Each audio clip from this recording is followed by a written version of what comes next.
Hello there. This is Lloyd Lim from Honolulu. I wanted to do Finance 101, or actually, this is really more like a primer to starting into finance.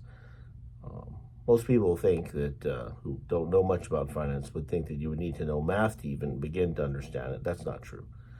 To produce the product, maybe you do, but just understanding the material requires only that you be able to learn words and map them onto things just as you would if you were learning another language.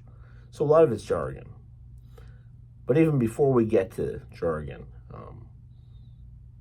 there's a visual aspect to it, and I want to just talk mostly about that. For example, arrows are a really big important part of finance. Money going this way and money going that way, right? You borrow money and then you pay it back.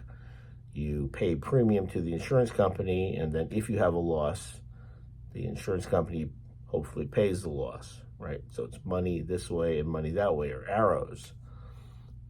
And then you get into actual finance business, which I have actually been. I worked as a bond lawyer initially, and then in structured finance. And there are two things you basically use, including one is the arrow in setting up the visual, but also is a box, or you could use a circle, but let's just use a box. And why is that? It's because finance is full of these special purpose vehicles, or these special purpose corporate entities, or these accounts that are like, you could call them buckets, where money flows in and money flows out, or I don't think of them as buckets, I just think of them as boxes. But a lot of financing structures, and they can be simple or they can be complicated, they involve really diagramming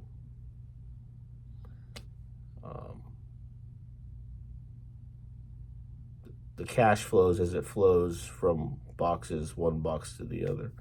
And in fact, one of the first assignments I was given as a junior associate was to draw the FHA financing structure, which is a complicated structure.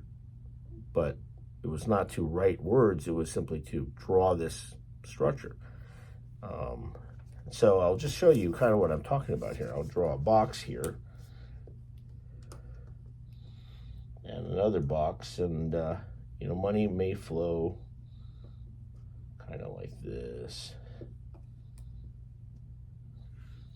Something like this. You'll have boxes and arrows flowing and money going this way and that way.